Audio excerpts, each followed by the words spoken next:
She texts you just enough to keep you hooked, cancels plans with a sweet excuse, and still somehow makes you feel guilty for noticing. Sounds familiar? That's not bad luck. That's strategy. You've fallen into the quietest trap in modern dating, being the man she keeps on standby. But here's the twist. It's not her fault you're stuck there. It's yours, because you've been playing by rules that never favored you.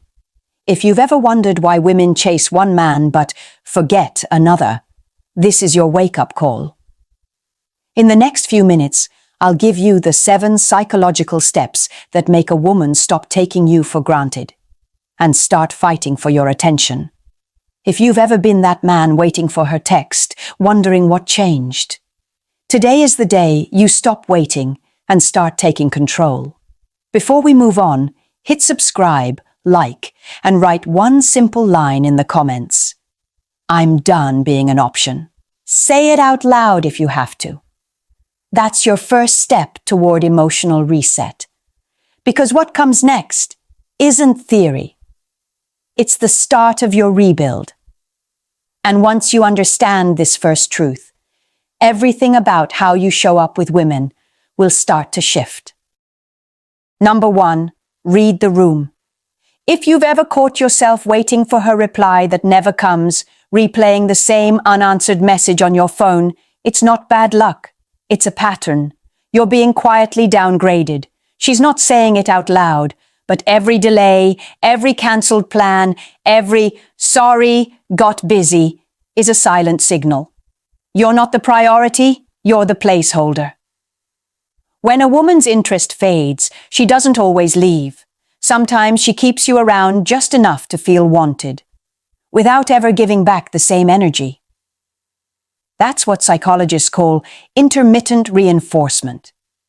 It's when rewards are given inconsistently, just enough to keep you hooked, craving the next moment of affection. It's not love, it's emotional conditioning. The human brain reacts to uncertainty like a drug. Every time she disappears, then suddenly sends a "hey stranger" text, dopamine spikes. You confuse that high with connection, when really it's dependency. You start chasing that rush, not her, but the illusion of what you thought she felt. And that's how good men stay stuck. Here's the truth most men don't want to face. She doesn't keep you around because she needs you. She keeps you around because she can. Because you haven't shown her that your absence costs something. You're available, predictable, and replaceable. The perfect emotional safety net. And let's be honest, you've probably told yourself she's just busy, or that she'll come around. That's not optimism, that's denial. Every time you excuse her behavior, you teach her it's acceptable. Every time you stay, you tell her you'll tolerate being plan B. Reading the room isn't about being bitter or playing hard to get, it's about clarity. It's the moment you stop negotiating your worth with someone who's already discounted it. So ask yourself, is she making space for you or just keeping you in storage? If she's treating you like a background character in her story, then it's time you stop auditioning for a lead role. Number 2, the law of reciprocity. In every connection, romantic, professional, or social, value only exists when energy flows both ways. The moment you start pouring more than you receive, the balance breaks and respect collapses. Most men don't realize it until it's too late. When you keep showing up for someone who doesn't reciprocate, you stop being desirable and start being convenient. Reciprocity isn't some poetic concept, it's behavioral economics. When she gives less and still gets your full attention, her brain registers one thing. Your effort has no price. She learns that she doesn't need to try. She can give you crumbs and still get a feast of validation in return. That's not attraction. That's conditioning her to undervalue you. Think about the last time you texted first, apologized first, adjusted your schedule first, all while she gave the bare minimum. That's not generosity. That's self-neglect, dressed as kindness. Every time you reach out first, you're rewarding low effort. Every time you accept the imbalance, you're teaching her how little it takes to keep you around. If love is a currency, stop trading gold for her breadcrumbs. Your attention, time, and emotional energy are assets, not donations. The more you give them away without a return, the faster they lose their worth. Here's what psychology says. People mirror behavior that benefits them. When you stop over-investing, one of two things will happen. She'll either step up to match your energy, or she'll drift away because the free supply is gone. Either way, you win. You regain clarity. Pulling back isn't about punishment, it's about recalibration. You're not withdrawing love, you're re-establishing value. When your availability stops being guaranteed, she's forced to re-evaluate what your presence actually means. That's the shift. Remember this truth. Every time you reward low effort, you're reinforcing the behavior that made you feel small in the first place. Reciprocity isn't about ego. It's about emotional economy.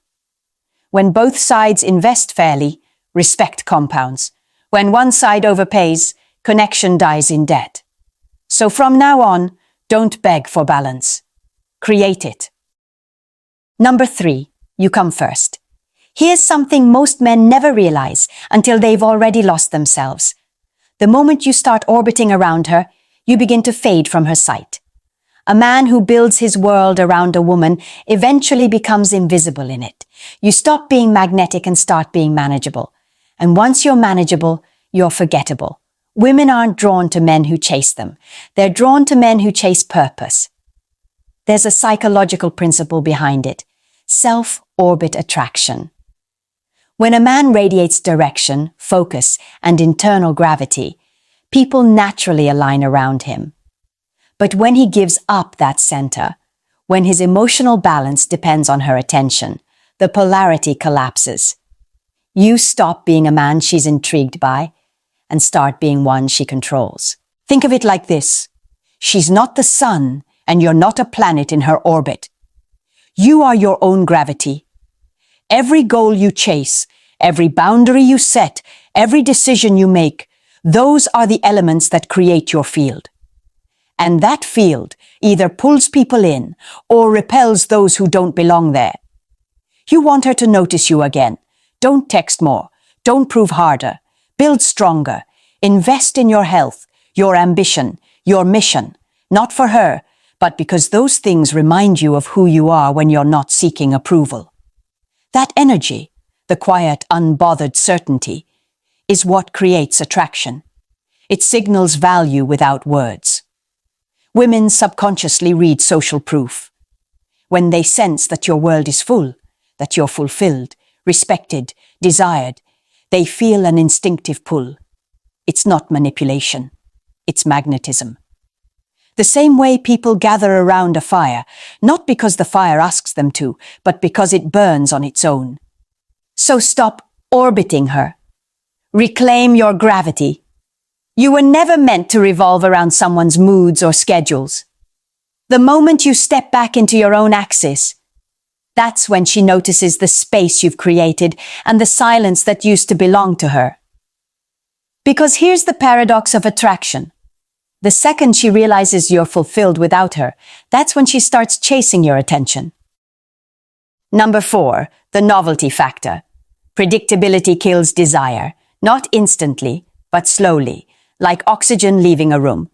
When a woman already knows what you'll say, when you'll reply, and how you'll react, you stop being a person she's drawn to and start being a pattern she's memorized. And the human brain doesn't crave what it already understands. It craves surprise. Psychologists call it habituation. It means the more familiar a stimulus becomes, the weaker the emotional response. The same joke stops being funny. The same touch stops feeling electric. The same conversation stops being exciting. You're not boring. You've just become predictable. Here's the part most men don't get. She's not losing interest because you did something wrong. She's losing interest because she can see your next move before you make it. When every reply comes instantly, every invitation feels expected, and every action follows a script, there's no tension left to pull her in. You don't have to disappear or play games. What you need is pattern disruption. Create moments that make her pause. Moments where she can't quite read you. Take a few hours before replying. End a conversation on your own terms. Try something new, unexpected, and unannounced. Do it not to provoke her, but to remind yourself that your time and energy have rhythm, not permanence. A man who is easy to read is easy to forget, but a man who carries an element of mystery, not secrecy, but depth, activates a different part of her brain. Dopamine spikes when the outcome is uncertain. She starts checking your profile, rereading messages, replaying your tone in her head. You've stopped being a script and become a story again. Mystery isn't manipulation. It's magnetic tension. It's the subtle art of keeping her curious, keeping her invested. The more she wonders, the more she feels. And that curiosity fuels attraction far stronger than validation ever could. So never let her feel like she solved you. Be the man she's still trying to figure out, not the one she's already defined. Predictability makes her comfortable. Unpredictability makes her intrigued. And between comfort and curiosity, desire will always choose curiosity. Number 5. Be the prize. The more accessible something is, the less it's valued. That's not cynicism. That's psychology. Scarcity bias, a proven behavioral truth, states that people assign higher worth to what feels limited. So when your time, attention, and emotional energy are always available, they stop being meaningful. You become a constant, and constants are invisible. When a woman knows she can reach you anytime, she stops reaching with intention. When she knows you'll answer immediately, she stops crafting her words carefully. When she knows you'll always forgive, she stops fearing the loss. That's not confidence on her part. It's conditioning on yours. Being the prize doesn't mean acting superior. It means understanding that your value is determined by how selectively you share yourself. You don't need to announce it. You simply adjust your behavior. You reply when you actually have the time. You share less, not because you're hiding, but because you've learned the difference between intimacy and exposure. A treasure loses its value when it's left in the open. What's rare feels sacred. What's constant feels common. When you become emotionally scarce, when you stop broadcasting your availability, she begins to feel your absence. And the human brain reacts to absence with curiosity, even anxiety. That's loss aversion in motion. We feel the pain of losing something twice as strong as the pleasure of gaining it. So when she senses that your attention is no longer guaranteed, her instincts awaken. She replays your last conversation. She starts to wonder if someone else has your focus now. It's not about jealousy. It's about recalibration. She's realizing your presence had a weight, and she took it for granted. The less she knows about what's next, the more she'll want to find out. That's not playing games. That's allowing space for tension to breathe. You're not punishing her with silence.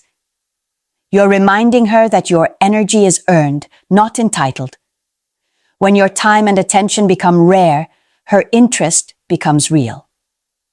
Because attraction isn't built on abundance, it's built on anticipation. And when you finally give her your focus again, it won't feel casual. It'll feel like a reward. Number 6, draw the line. Respect doesn't come from what you tolerate. It comes from what you refuse to. Every relationship, whether romantic or not, is a negotiation of boundaries, the invisible lines that teach others how to treat you. When those lines blur, connection turns into convenience, and the person who refuses to set standards becomes the one everyone tests.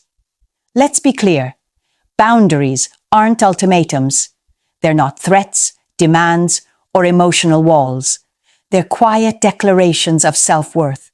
When you draw the line, you're not saying, "Don't cross me." You're saying, "This is the level of access my peace requires." It's not about control, it's about clarity. Take something simple. She cancels plans for the third time. Most men respond emotionally. They argue, chase, or beg. But strength isn't in the reaction. It's in the restraint. Silence, distance, and consistency communicate far more than confrontation ever will.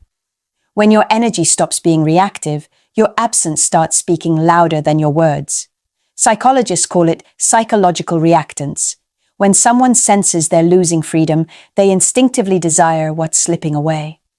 So when you withdraw calmly, not out of anger, but out of self-respect, she starts to feel that shift. You're no longer predictable. You're no longer waiting. You've drawn a line, and suddenly, she has to decide if she's willing to step back across it. A man without boundaries is like a door that never closes. Easy to enter, easier to leave. Every time you let someone cross your limits without consequence, you're not being kind. You're being complicit in your own neglect. Here's the truth most men never learn. Consistency builds credibility. When your boundaries stay firm, your presence starts to mean something again. People, including her, respect what they can't manipulate. So next time she pushes, don't explain your worth. Show it. Don't argue your standards. Enforce them quietly. The power isn't in telling her what you'll no longer accept. It's in showing her that you mean it. When she knows your standards, she'll rise to meet them or step aside. Either outcome protects your peace. And that's how boundaries stop being rules and start becoming respect. 7. Show her what she could lose. Every man wants to be wanted, but few understand the difference between being wanted and being needed. The first is temporary, based on attention, novelty, or charm. The second is deeper, built on the kind of value that can't be replicated once it's gone. Irreplaceability isn't about perfection, it's about presence. It's about becoming the man whose absence echoes louder than his words ever did. So how do you reach that point? By becoming whole, not dependent, not performative, but anchored. Irreplaceable men share 3 traits: emotional depth, stability, and vision. They don't chase connection, they create gravity. They bring clarity to chaos, calm to intensity, and purpose to uncertainty. That's what makes a woman pause before she walks away. Because deep down, she knows she may find someone new, but she won't find this. When you offer emotional depth, you give her safety. When you embody stability, you become her peace. And when you have vision, when you're building something greater than the relationship itself, you become her inspiration. Those 3 things form the foundation of masculine energy that can't be duplicated. Every woman remembers the man who made her feel safe and slightly scared to lose him. Not because he threatened to leave, but because his presence carried weight. He didn't need to prove his worth. He lived it. His silence spoke louder than any declaration. His focus made her realize she was part of something rare. You don't win her by proving you're the best. You win her by being the one she can't forget. The one who touched her life with certainty, not need. When you operate from abundance, not scarcity, you stop competing with other men entirely. You exist in a category of your own. And here's the paradox of power.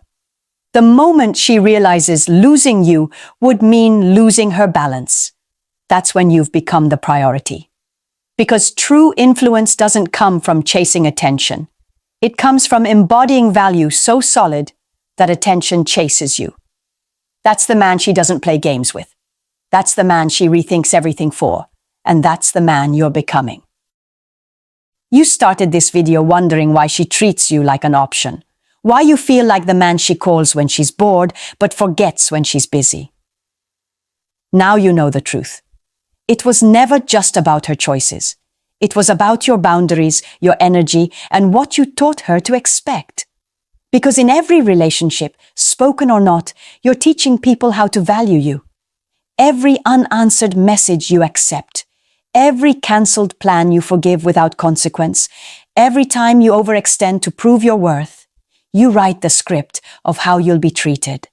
And the good news? You can rewrite it anytime.